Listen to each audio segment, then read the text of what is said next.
आज 7 वर्ष झाली, पण घराच्या त्या कोपऱ्यातल्या रिकाम्या खुर्चीकडे पाहिलं की आजही डोळे पाणावतात. 90 वर्षांचं आयुष्य, पण हे आयुष्य म्हणजे केवळ आकडा नव्हता, तर ते कष्टाने कोरलेलं एक महाकाव्य होतं. आजी आणि आजोबा म्हणजे जणू एकाच रथाची 2 चाकं, 4 मुलं आणि 4 मुली अशा 8 जणांचा गोतावळा. आजच्या काळात 2 मुलं सांभाळताना नाकी 9 येतात. तिथे आजीने फक्त 4 एकर शेतीच्या जिद्दीवर 8 जणांची लग्न लावून दिली.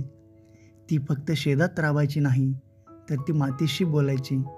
जेव्हा घराच्या गरजा वाढायच्या, तेव्हा आपला स्वाभिमान बाजूला ठेवून ती दुसऱ्याच्या शेतात मजुरीला जायलाही मागेपुढे पाहायची नाही. पण मुलांसमोर कधी हात पसरला नाही. माझ्या लेकरांना कमी पडू नये, हा एकच ध्यास तिच्या उराशी होता. माझे वडील गेल्यानंतर आजी माझ्यासाठी फक्त आजी राहिली नव्हती, तर ती माझा आधारवड झाली होती. उन्हाळ्याच्या सुट्ट्या असोत किंवा दिवाळीची धामधूम, माझं मन मात्र शहरात नाही तर आजीच्या त्या शेतातल्या झोपडीत रमायचं. आजी मला लाडाने हाक मारायची, "अरे आलास का माझ्या राजा?" तिच्या हाताने दिलेली ती भाकरी आणि चटणी जगातल्या कोणत्याही पक्वानापेक्षा गोड लागायची. ती म्हणायची, "शहरात काय ठेवलंय? खरी माया या मातीत आहे."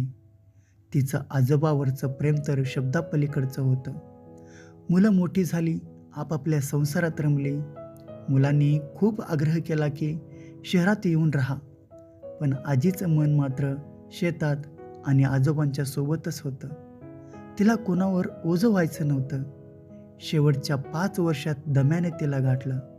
तिला श्वास घ्यायला त्रास व्हायचा, पण तिचा स्वाभिमान इतका मोठा होता की तिने कधी कुणाला कळू दिलं नाही की तिला किती वेदना होत आहेत ते.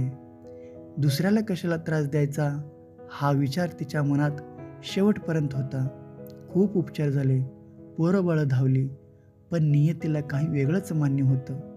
आज आजी जाऊन 7 वर्ष झाली, पण आजही जेव्हा गार वारा सुटतो, तेव्हा असं वाटतं की आजी माझ्या डोक्यावरून हात फिरवते. तिने दिलेल्या संस्काराची शिदोरी आजही सोबत आहे.